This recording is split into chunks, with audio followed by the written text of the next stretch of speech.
श्री शिवाय नमस्तुभयम। दोस्तों, जैसा कि आप सभी लोग जानते हैं कि 13 फरवरी 2026 यानी शुक्रवार को पड़ रही है फाल्गुन माह की कृष्ण पक्ष विजया एकादशी व्रत और कुंभ संक्रांति।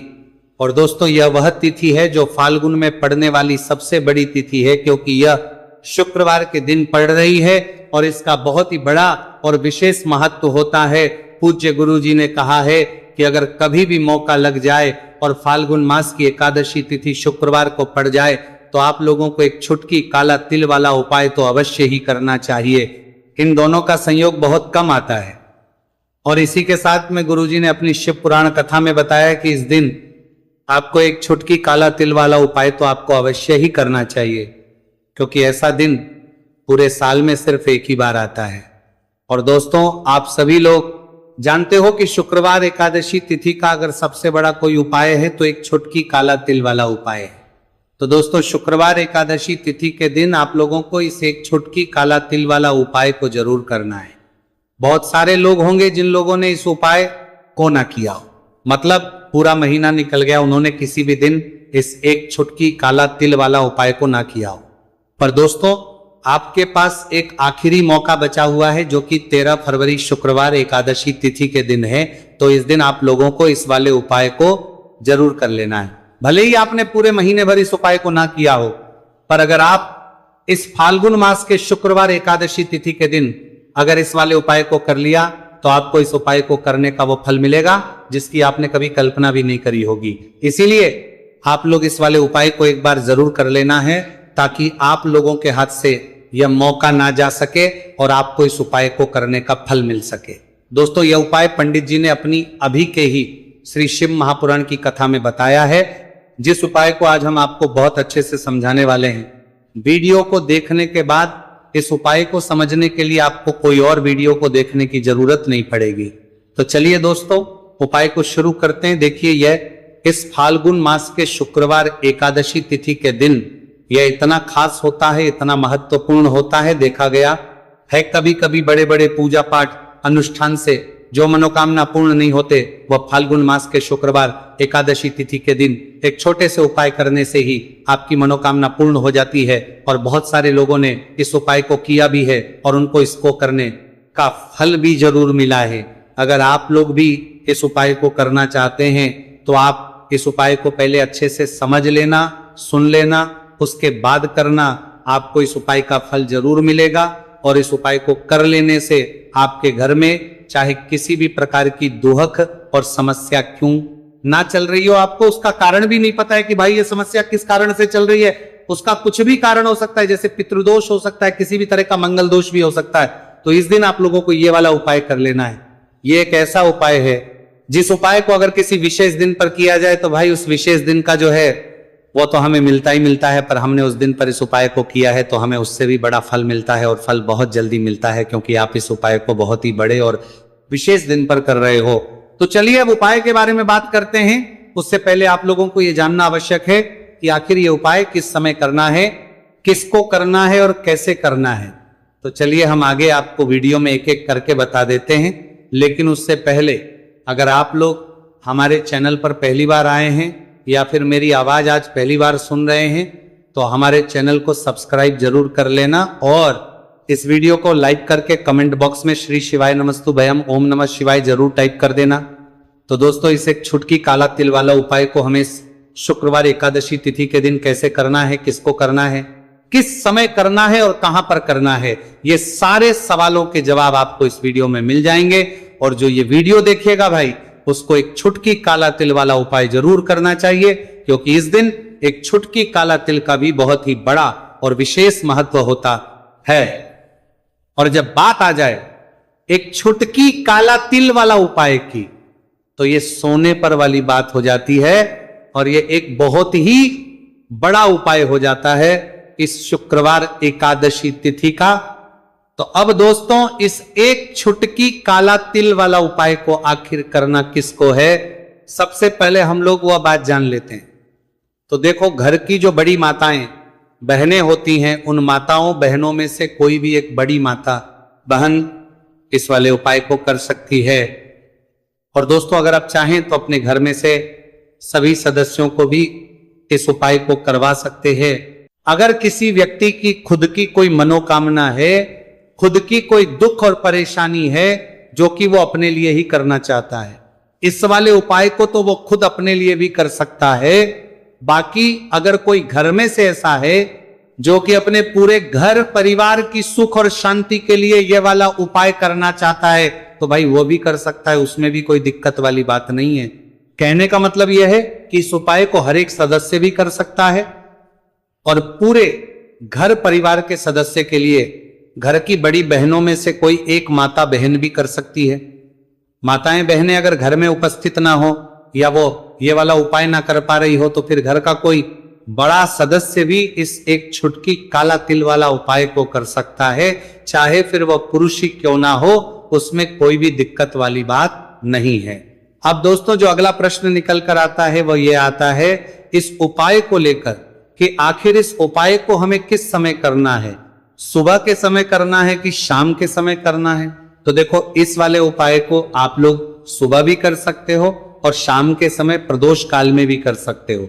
अब अगर आप पूछो कि भाई सब सबसे उत्तम समय कौन सा रहेगा इस एक छुटकी काला तिल वाला उपाय को करने का, तो हम आपसे बस यही कहेंगे कि इस उपाय को आप सुबह के समय करेंगे तो ज्यादा बेहतर होगा। बाकी अगर प्रदोष काल शाम के समय भी करेंगे तो भी अच्छा होगा, उसमें कोई भी दिक्कत वाली बात नहीं है। तो अब दोस्तों जो अगली सबसे बड़ी और महत्वपूर्ण बात आती है वह ये आती है कि सुबह अगर हम उपाय को करेंगे तो हमें कितने बजे से लेकर कितने बजे तक के बीच में करना है, और शाम के समय प्रदोष काल में करेंगे तो हमें कितने बजे से लेकर कितने बजे के बीच में करना है। तो देखो सुबह जितनी जल्दी हो सके आप उपाय को करने की कोशिश करना। बाकी अगर किसी कारणवश लेट भी हो जाओ, थोड़ी देर भी हो जाए, तो 10 या 11 बजे तक भी आप उपाय कर लेना, पर 12 बजे से ज्यादा देरी ना हो। ठीक है, इस बात का ध्यान रखना। उसके बाद में दोस्तों अगर के समय प्रदोष काल की बात करें, प्रदोष काल का जो समय है होता है वो शाम के 6 बजे से शुरू हो जाता है। मतलब शाम के 6 बजे से लेकर 7 बजे के बीच का जो समय होता है यह समय प्रदोष काल का समय होता है। तो आप इस उपाय को 7 या 8 बजे के बीच में भी कर सकते हो। मतलब शाम के 6 बजे से रात 8 बजे के बीच में आप कभी भी इस वाले उपाय को कर सकते हो, उसमें कोई भी दिक्कत वाली बात नहीं है।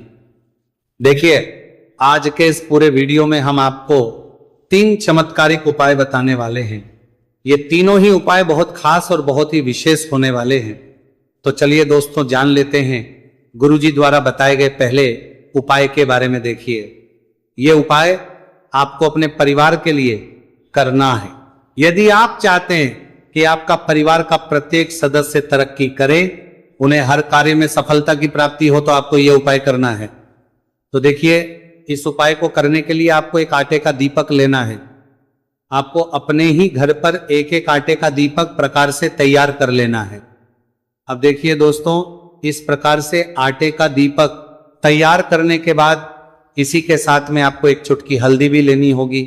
अब ये दोनों ही सामग्रियां लेकर के आपको पहुंच जाना है अपने ही घर में तुलसी जी के पौधे के पास में।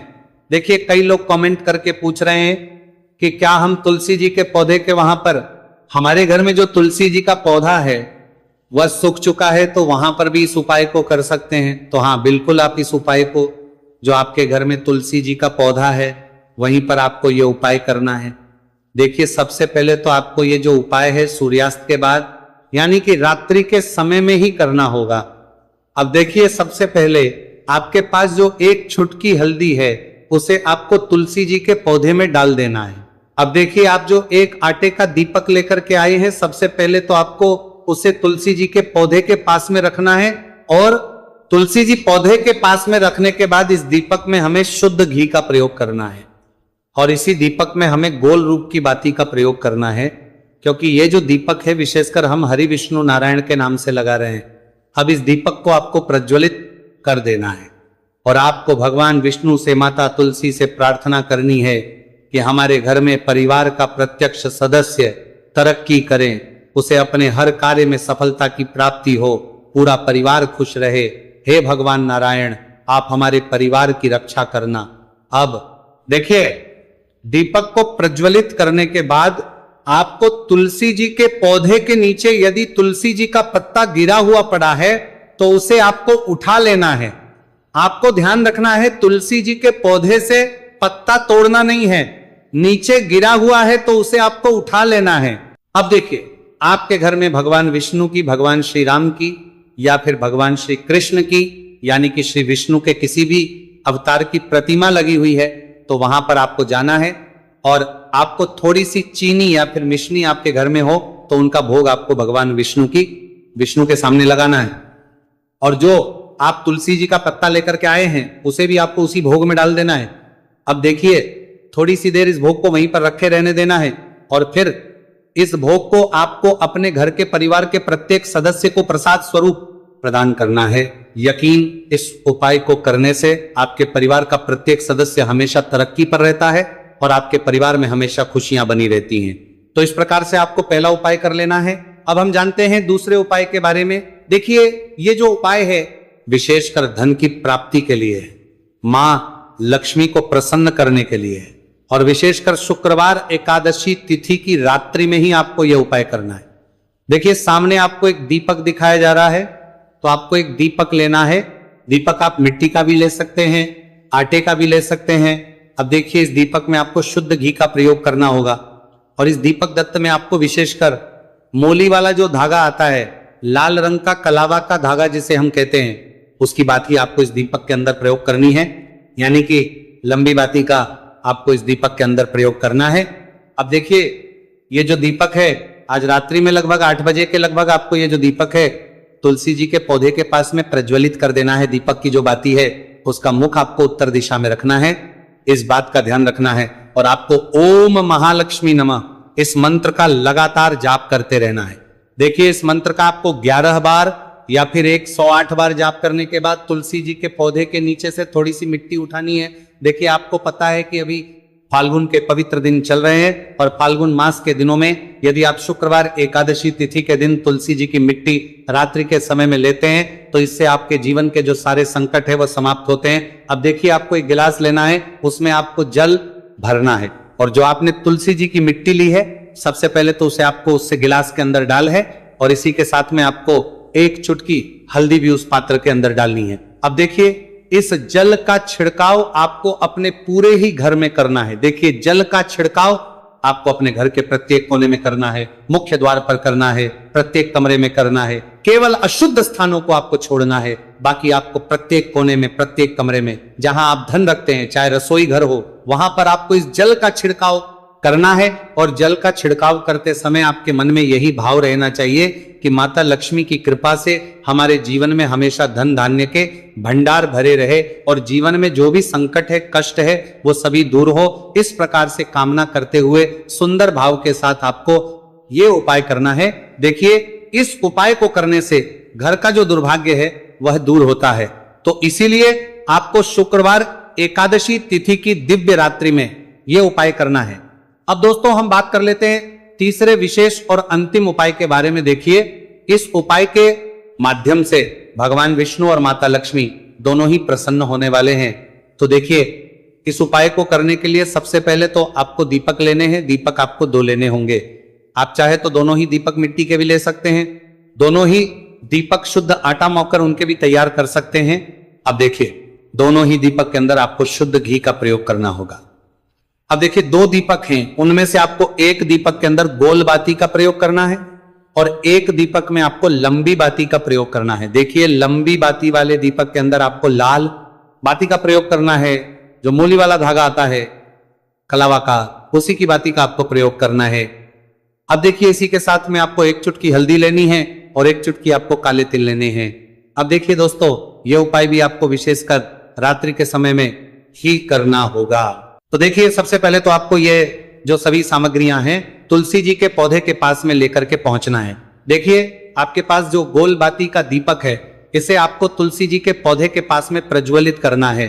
ओम नमो भगवते वासुदेवाय नमः इस मंत्र का जाप करते हुए अब देखिए, आपके पास जो काले तिल है उन्हें आपको अपने सीधे हाथ में रखना है और आपके जीवन में जो भी समस्या है, परेशानियां है, जीवन में जो भी संकट है, बाधाएं, उन सभी को दूर करने की आपको प्रार्थना करनी है और ये जो काले तिल है आपको उससे जलते हुए दीपक के अंदर डाल देने हैं। तो देखिए इस प्रकार से हमने ये जो गोलबाती का दीपक है भगवान विष्णु के निमित्त प्रज्वलित किया है। अब देखिए दोस्तों, आपके पास जो लंबी बाती का दीपक है और आपके पास जो एक छुटकी हल्दी है, इन दोनों को आपको अपने घर के मंदिर में लेकर के पहुंचना है। देखिए आपके घर के मंदिर में जो माता लक्ष्मी की तस्वीर है या फिर माता लक्ष्मी के किसी भी स्वरूप की तस्वीर है, प्रतिमाएं हैं, तो सबसे पहले तो के सामने आपको यह दीपक रखना है। दीपक के नीचे आपको चावल या फिर अनाज के कुछ दाने अवश्य ही रखना है। देखिए सबसे पहले तो आपको ये जो दीपक है इसे माता लक्ष्मी जी के सामने प्रज्वलित कर देना है।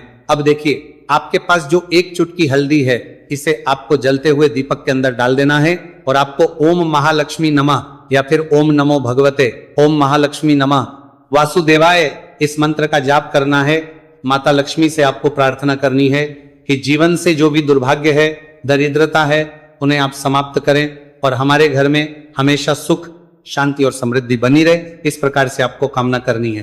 तो देखिए दोस्तों, इस प्रकार से आज के इस वीडियो में हमने आपको शुक्रवार एकादशी तिथि की रात्रि में किए जाने वाले 3 महा उपाय बताने का प्रयास किया है। जो भी आपके लिए उचित है, सरल है, उसे आप कर सकते हैं। तो दोस्तों, ये थे पूज्य गुरु जी द्वारा बताए गए कुछ बहुत ही खास उप। अगर आपको जानकारी अच्छी लगी हो तो वीडियो लाइक करिएगा,